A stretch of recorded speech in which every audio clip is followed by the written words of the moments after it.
Hello, xin chào các bạn đã quay trở lại với review 5 phút. Mở đầu trailer tập 239 Đấu La Đại Lục là hình ảnh đại sư dẫn đầu, cùng với đó là toàn bộ quân binh của Thiên Đấu Đế Quốc, theo đó tiến hành lui binh. Chỉ vì một sai lầm nhất thời của Hoàng đế Tuyết Băng, hơn 1 vạn nhân mã tiến vào Gia Lăng Quan đã tử trận, con số thương vong không ngừng tăng lên. Lúc này, Quang Linh Đấu La đã đến rất gần đại quân bên ngoài Gia Lăng Quan, không nằm ngoài dự đoán của mình, vị cung phụng này chính là muốn nhân lúc hai người kia cầm chân kiếm cốt Đấu La mà ám sát Hoàng đế Tuyết Băng. Cây cung mang quang sắc xanh lam kia đã lên dây sẵn sàng đối phó với bất kỳ ai muốn ngăn cản nó. Và rất nhanh, sau khi nhắm mục tiêu, mũi tên nương theo hồn lực được phóng thích đã bắn ra. Một đòn này dưới một kích toàn lực của Phong Hào Đấu La 97 cấp, không phải ai cũng có thể phá giải được. Bất quá, nếu bắn trúng Tuyết Băng, khỏi phải nói, trận đấu này coi như kết thúc. Lúc này, duy chỉ có Độc Cô Bác là ở gần nhất với Tuyết Băng, thế nhưng với hồn lực 93 cấp, ông không phải là đối thủ của vị cung phụng này. Ngay khi mũi tên của Quang Linh Đấu La phóng ra, Độc Cô Bác ngay lập tức xuất ra vũ hồn chân thân, cự ảnh mãng xà màu xanh nhanh chóng xuất hiện sau lưng ông. Đồng thời, hồn kỹ mạnh nhất từ trước đến nay cũng được Độc Đấu La phóng thích dưới trạng thái toàn lực đối phó. Tuy nhiên, với sự chênh lệch về thực lực quá lớn, hồn kỹ này cũng chỉ có thể miễn cưỡng ngăn cản một đòn công kích kia của Ngũ Cung Phụng mà thôi. Ngay sau đó, Quang Linh Đấu La xoay tròn một vòng giữa không trung, một đòn tiếp theo đây của vị cung phụng này có lẽ không còn đơn giản như trước. Lúc này, ở phía bên kia, sau khi đánh bay Thiên Quân Đấu La, Đường Tam vận dụng Khống Hạc Cầm Long đem Hải Thần Tam Xoa Kích về trong tay mạnh mẽ đâm tới lồng ngực của Hà Ma Đấu La. Thanh bản Long Côn trong tay Hà Ma Đấu La đã bị đánh bay ra xa. Một cách này, nếu như đánh trúng người hắn, cho dù hồn lực của hắn có hùng hậu hơn chăng nữa, cũng khó thoát khỏi kết quả tử vong. Nhưng đúng lúc này, một cỗ kình phong mãnh liệt từ hướng khác đánh thẳng về phía Đường Tam. Năng lượng ba động mãnh liệt kích thích làm cho Đường Tam có cảm giác hoàn toàn bị trấn áp.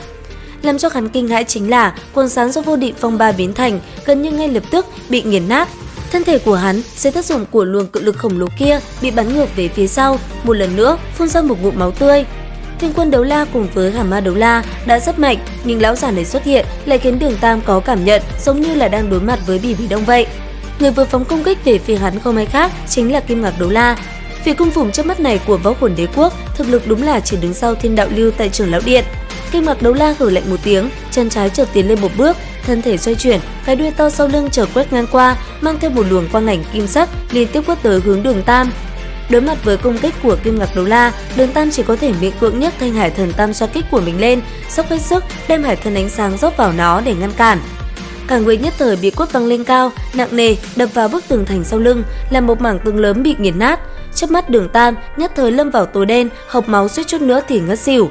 Mắt thời thiếu niên chớp mắt không hề bị một kích này mà bỏ mạng, sát khí trong mắt Kim Ngạc Đấu La đại thịnh, một cái hư ảnh cá sấu khổng lồ chợt hiện lên sau lưng hắn. Từ trên người vị nhị cung phụng này, cái khủng hoàn thứ 6 trong nháy mắt lóe sáng, hư ảnh cá sấu khổng lồ kia đột nhiên như biến thành thực thể, gầm lên một tiếng, lao thẳng về phía Đường Tam. Một kích này, ngay cả Đường Tam trong lòng cũng đã sinh ra cảm giác khó thoát khỏi tai kiếp. Hắn thật sự là đã không còn lực phòng ngự, công kích của một gã Phong Hào Đấu La 98 cấp, căn bản là không phải năng lực hiện tại của hắn có khả năng ngăn cản. Ngay tại thời khắc vạn phần nguy cấp này, đột nhiên một tiếng quát lớn đem theo khí thế kinh người vang lên. Ai dám đả thương con ta?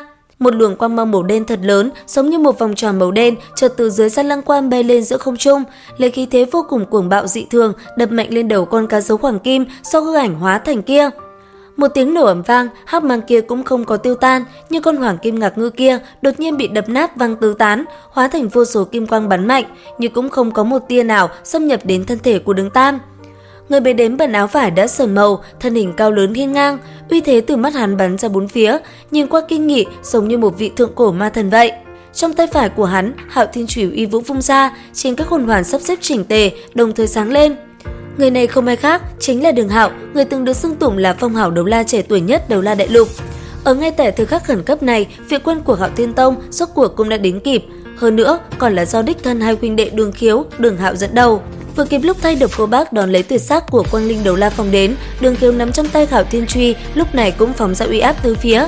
Đến đây thì cũng hết tập 239 Đấu La Đại Lục. Xin chào và hẹn gặp lại các bạn ở những video tiếp theo.